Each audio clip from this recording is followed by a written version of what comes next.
Holy, I better get that heater working. It's winter as frig outside. Look at this nonsense.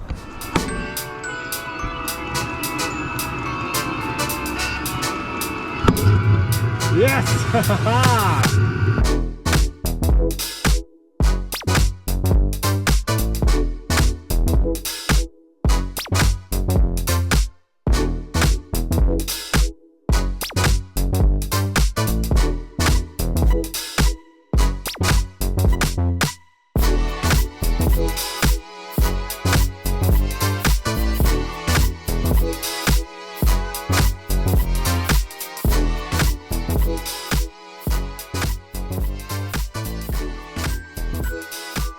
What's up everyone, and welcome to Lowered Expectations. Thanks for lowering your expectations and hanging out with me here. I do appreciate it. Most of you have been following my journey of trying to burn waste motor oil in my diesel heater, but this intro is going to be a little bit extended, so I explain all the details to those who haven't been following along. So, in today's video, we are going to be injecting air in with the fuel to try to get the fuel to atomize. There are a lot of misconceptions and misinformation about these diesel heaters out there, and one of the biggest pieces of misinformation is that the fuel system is pressurized and that the fuel actually gets injected onto a mesh around the glow plug that causes it to atomize, and that is how the heater operates. That is completely untrue. The glow plug only operates during startup and shutdown, and for the rest of the operation, while the heater is running in normal operation, the fuel simply drools in and the fuel pump is there just to meter the fuel. While this system works perfectly fine burning diesel, there's not nearly enough heat in that area of the chamber to flash off oil, and it leads to all sorts of problems.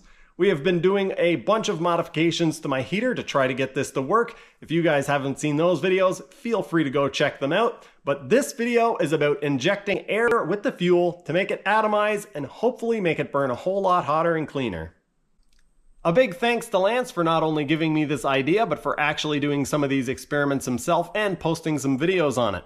Link to his channel in the description below. Also linked in the description below, if you guys are interested in picking up a heater that is similar to mine, I have an affiliate link from VEVOR. You can go down there, click on that. If you do so, it helps me out as I get a small kickback.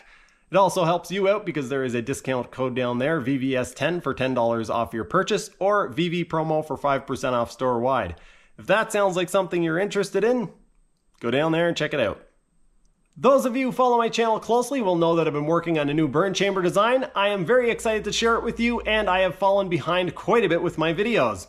As a result, I will not be going into detail with every single experiment that I did on this setup, but know that I have tested this very thoroughly with many different setups and with many different tests that I just can't show in one 30-minute video.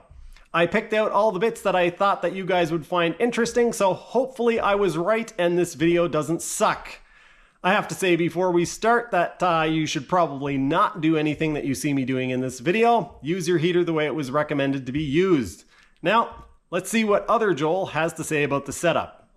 The current setup, I have a piece of fiberglass inside of the vaporization area in the chamber, and then I have a copper reduction ring with a 3/4 copper pipe coming out through the reduction ring that is about 1 inch long. I'll have to show you guys that at some point. So I'll show you the setup now and try to explain basically what I'm going to do. I have an air compressor in the attic. The line comes from there and it's coming up here.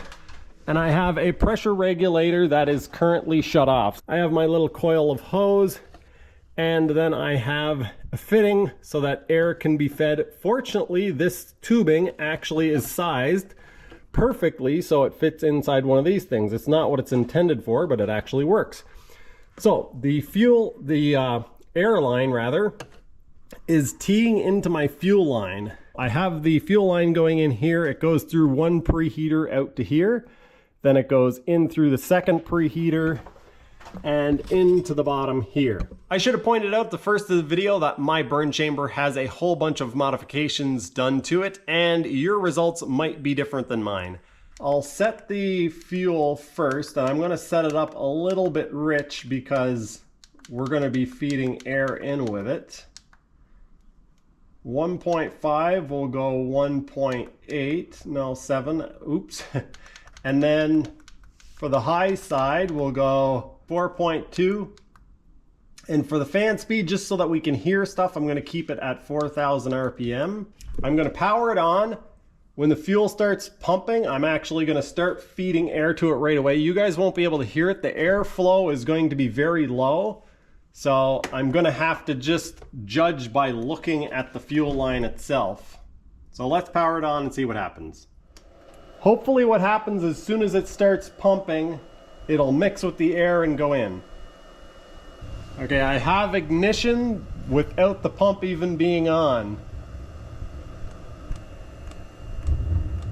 All right.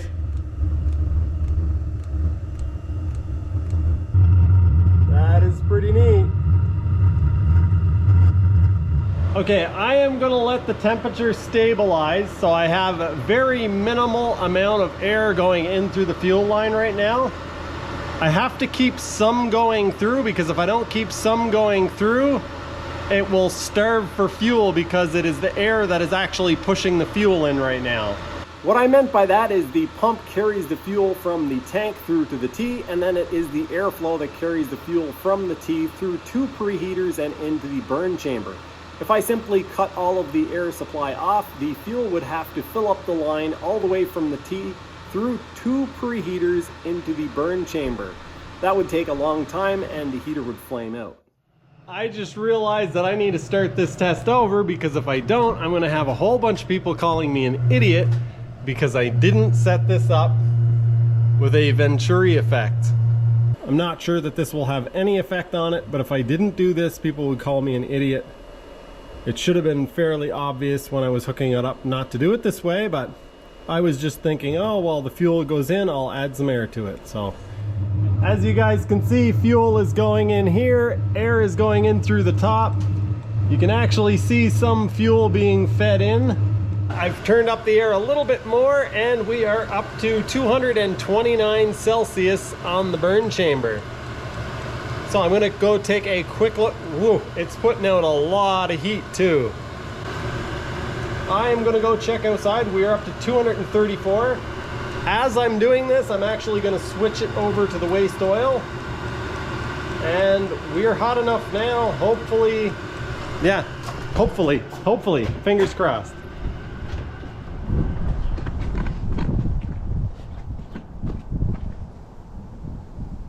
A little bit of smoke.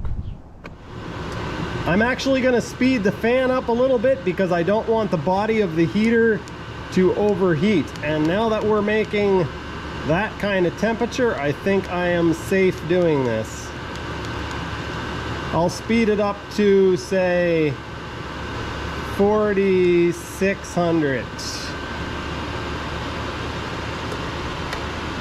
All right, temperature's still climbing, 273. I should mention here that the air pressure of the air compressor will change how much air is going through this line. It shouldn't if the regulator worked perfectly. If it was a very high-end regulator, it wouldn't make any difference, but it's not a very high-end regulator, and so there will be some effect. There will be some change in pressure and change in flow as the pressure in the tank drops. I think I'm having a problem with the flame initiation hole being open, which I didn't think about until just a short while ago when I saw some oil coming out of the inlet hole. I think we have some melted fiberglass. Interesting. We'll have to pull that apart and take a look inside. The fiberglass is in pretty rough shape. I'm gonna put this back together now with the piece of copper sitting in here, and also with the copper tube and the copper baffle reduction ring thing in place. I'm not sure how long this copper is gonna stand up. As you guys can see, hopefully, there is a substantial amount of oxidation.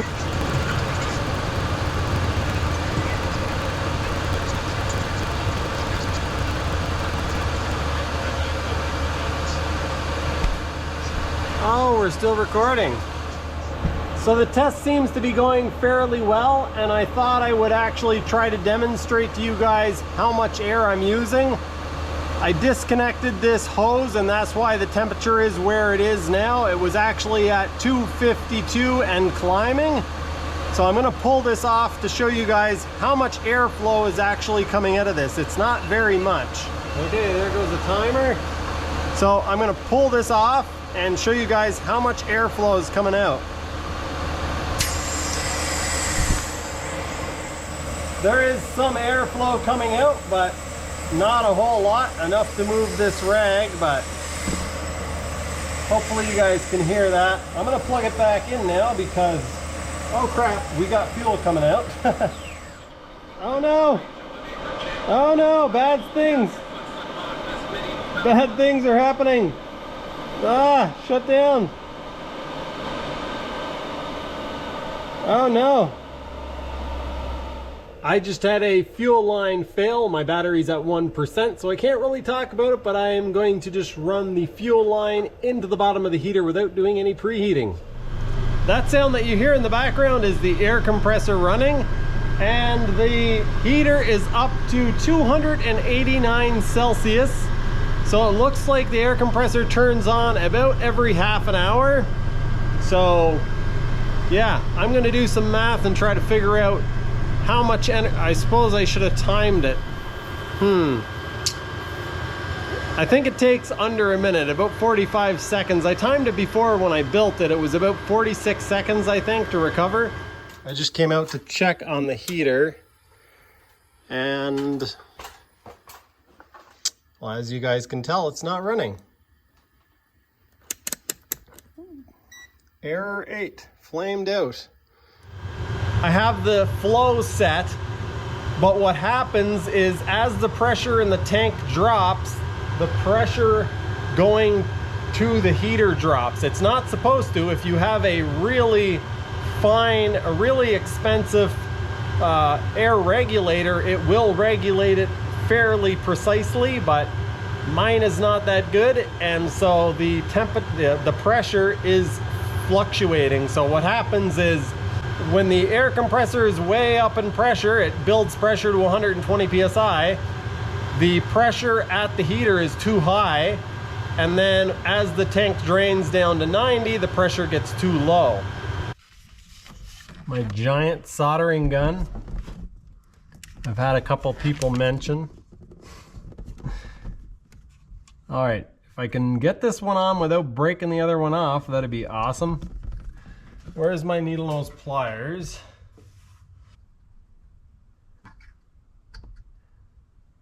I should have got some soldering paste and brought it up here. All right, it's on there good enough for this test.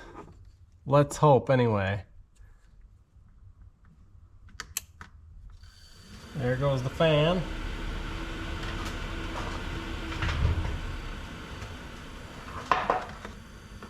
Glow plug is showing on without an error. That's a good sign.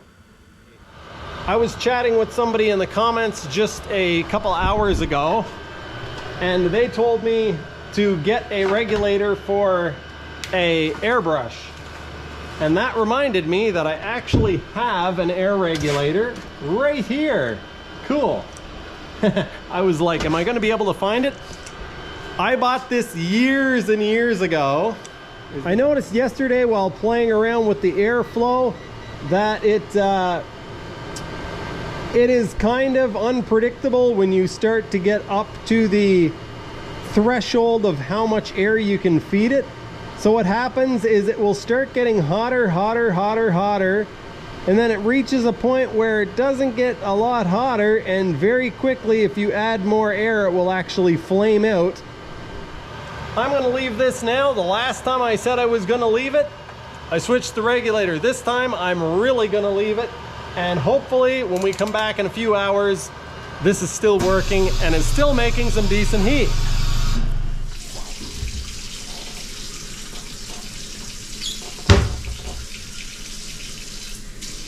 Look at this. Look at that.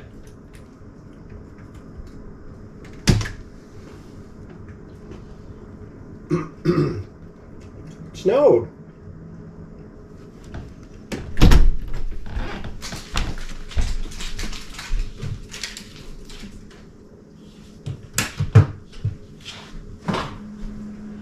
I've figured a few things out with my testing this morning, and that is that this whole air system, although it might work okay, I'm still not sure if it's going to be the answer, but it's not going to be the answer for everyone because it takes a little bit of tinkering and you have to actually understand what's happening when it's happening. So I'll go into a bit of detail, but first I will just explain it briefly and say that you basically have to monitor the amount of air that goes into the burn chamber and gradually increase it so that the cooling effect of the air doesn't actually cause the heater to flame out. So every time you start it up, you need to start with a very small amount of air, and then you can increase that amount of air through the regulator feeding in with the fuel. As the burn chamber heats up, you can add more air to it. But if you just add that air from the start, it will cause it to flame out because the air also has a cooling effect. So more testing to be done.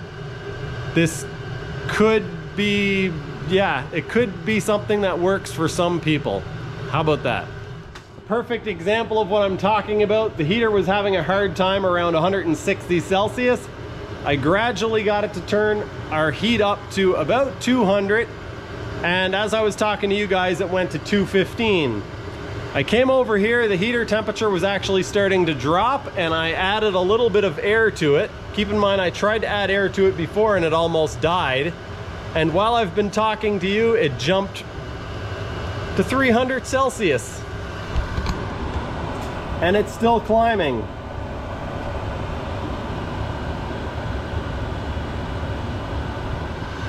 $356. Wow.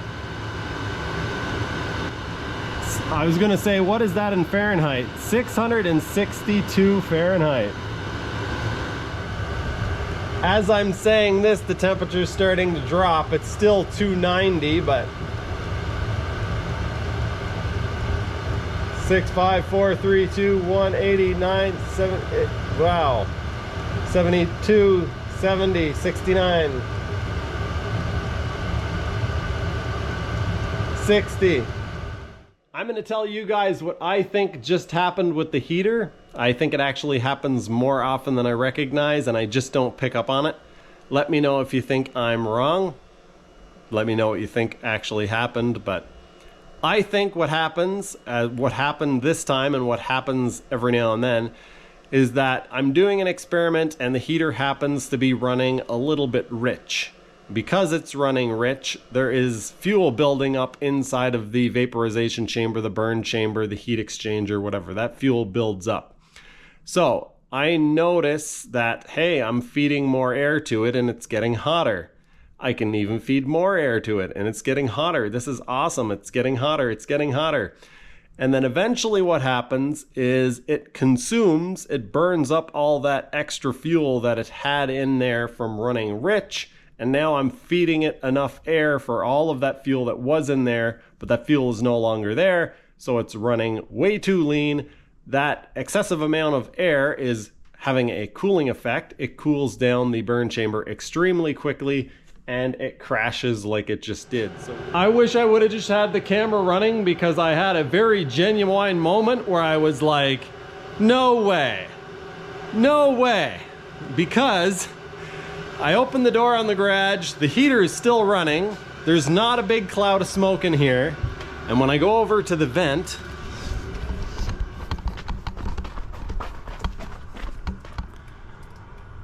no smoke, none, no smoke. I had just started the time lapse, got ready to go in the house, the air compressor kicked on, and the heater overheated, I believe. Error 7, what is that? Is that the fuel pump again? Error 7. I believe the error 7 is the fuel pump.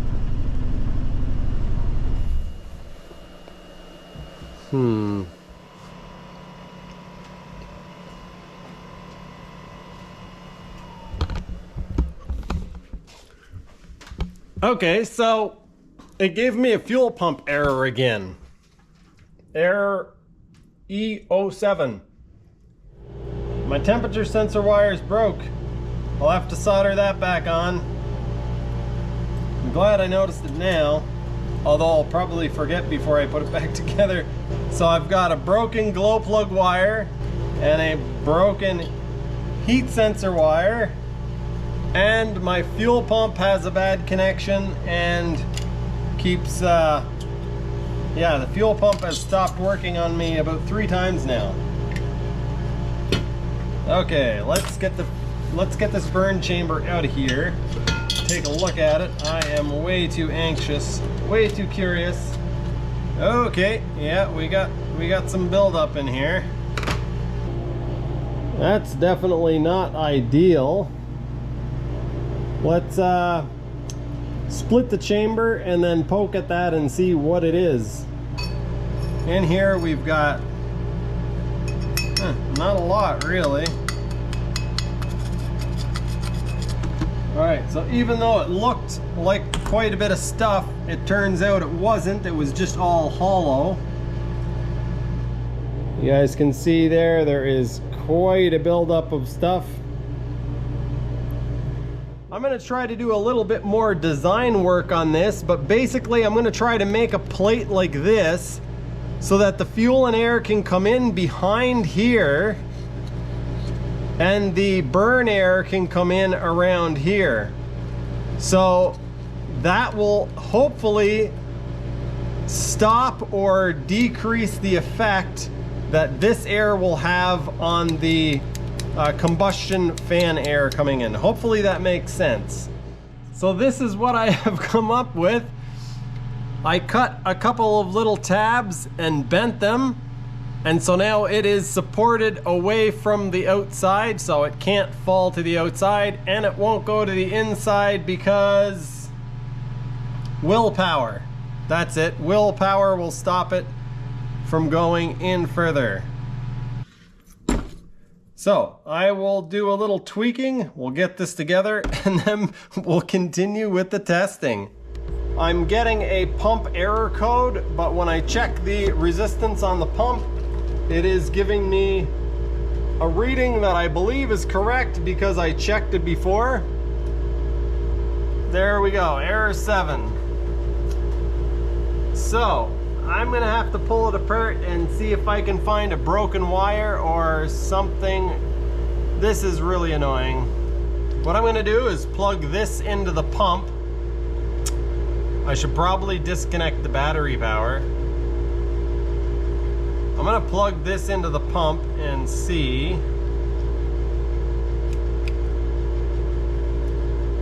what the resistance is here. I don't think it's going to be the same because I'll be checking the resistance of the circuit board as well.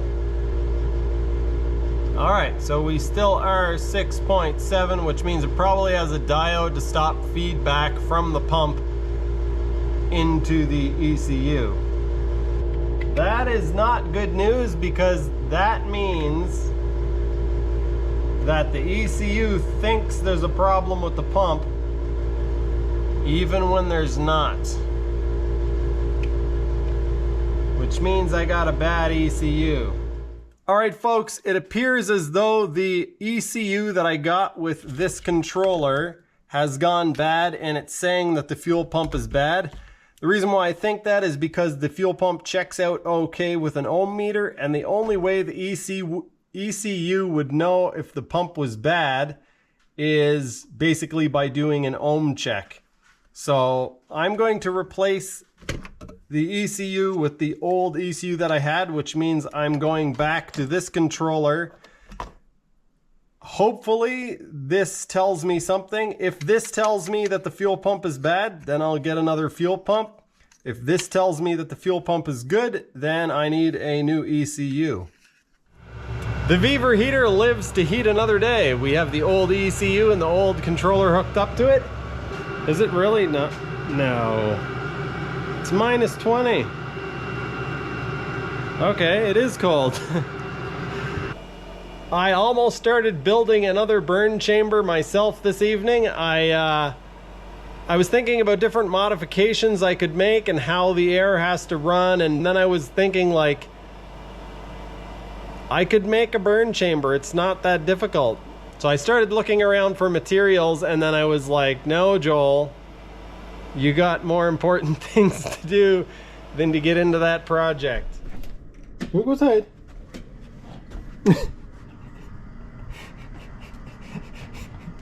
Yeah, it's too cold. It's too cold. Minus 24 is too cold for Quasar.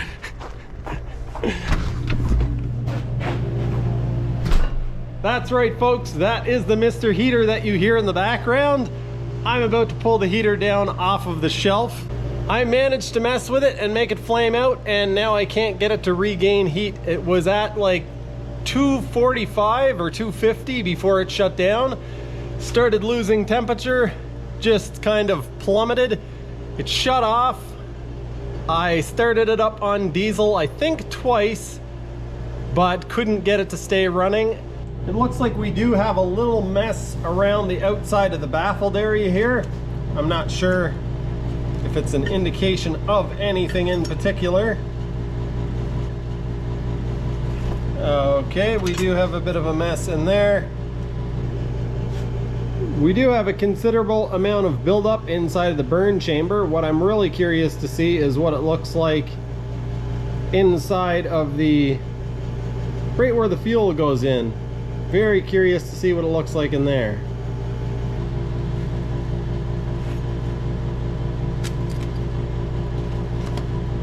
Yep, carbon. A lot of oily carbon.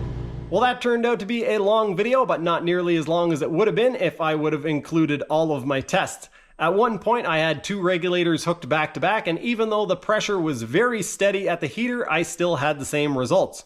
All of these tests turned out to be about the same, no matter what I did with baffles and other experiments. The heater would start off making a bunch of heat. Throughout the testing, it would make a ridiculous amount of heat. But then eventually it would crash. I would take it apart, and like you guys just saw, there is a bunch of carbon and ash inside. This has made me decide that I should build my own burn chamber, and that is what some of my future videos will be about. Unfortunately, we did have a failure of our new ECU, and so I am back to using the VEVOR one. If everything goes to plan, I hope to have a video on my new burn chamber head out this Sunday. The following Wednesday will be the VEVOR ultrasonic cleaner test, and the Sunday after that will be the first testing of my new burn chamber head. I hope you guys are as excited about that as I am. If you want to pick yourself up a heater that is similar to mine, there is an affiliate link in the description below, as well as a discount code. If that sounds like something you're interested in, go check it out. Otherwise, I will see you guys in the next one.